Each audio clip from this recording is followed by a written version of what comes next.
Hi everyone, and welcome back to my channel. And if you're new, then welcome to my channel.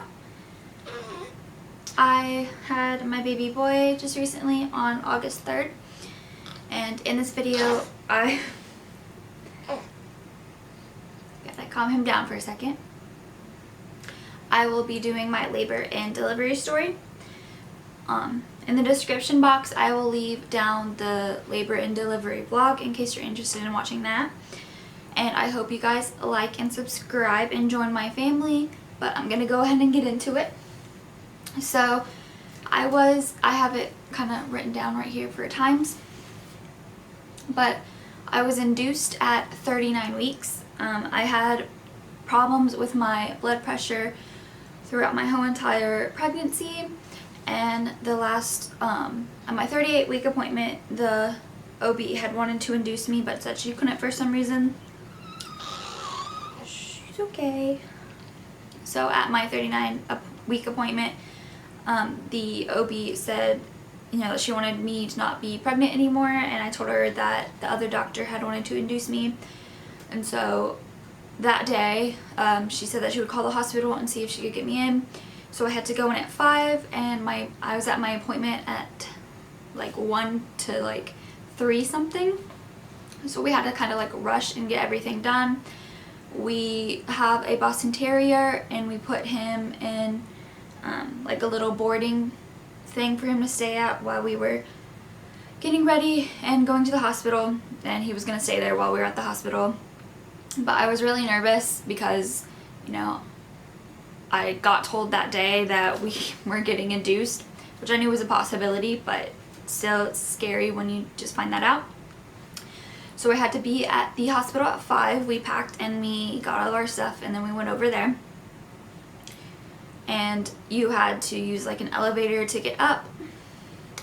So we got there at 5. We met the nurses. They took me back to a room. I changed. I didn't have to pee yet, so I couldn't pee in the cup. Excuse me. You're okay. Here you go, Parker. Here's your Bessie. Here you go. Here you go.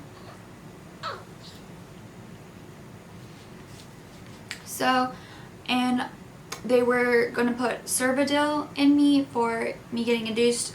Before that, we had to fill out all the paperwork and everything like that, of course. They put the IV in me, which felt like very painful. I still have like the mark on my wrist from where they put it in.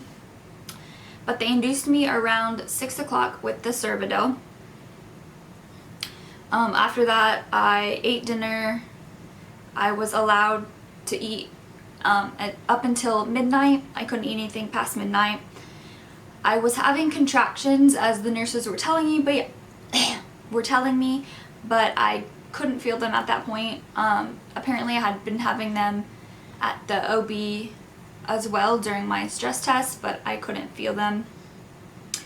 So around 9:30, I was feeling more crampy, which the Cervidil is apparently supposed to make you feel cramps. That's what she warned to me about whenever she put it in me.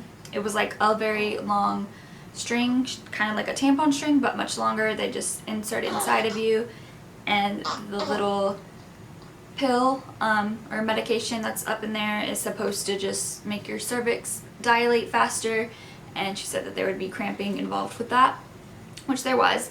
It wasn't too bad.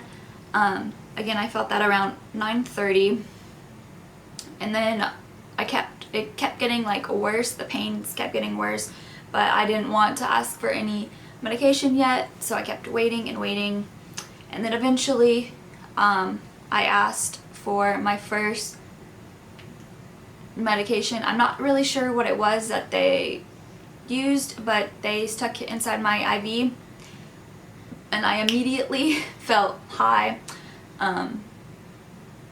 which I don't do drugs, so it was a very weird feeling for me. It made me very happy, of course. I was like, whoa. But I was trying to sleep and I couldn't sleep, and so I had to ask for medications because I wanted to be able to sleep. So I took the medication. It didn't last very long. I want to say maybe an hour the first time. And then again the cramps started and I was in pain, and I did go use the restroom, and the Cervidil had fell out into the toilet, which it was supposed to stay in for 12 hours, they said, which it, didn't last 12 hours, not, I think maybe 6 hours.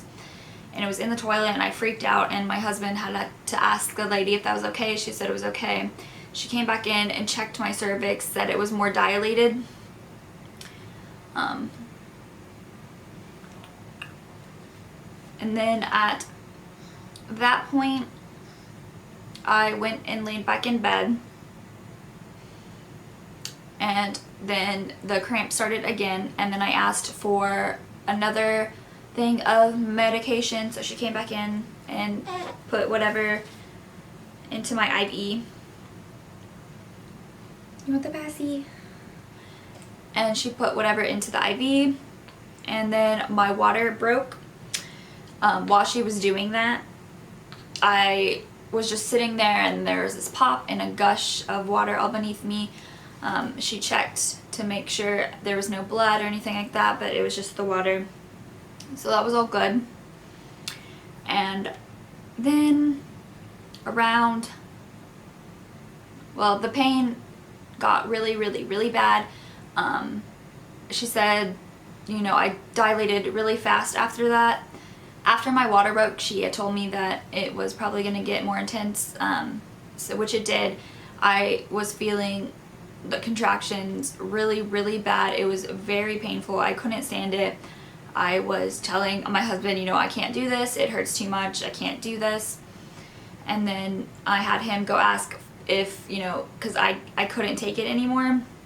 So he went and asked them, what can we do? She's hurting really bad. And so they wanted to go ahead and give me the epidural, because I was dilated fast. I dilated fast from the Cervidil. And so they went ahead and gave me the epidural, which was a long process.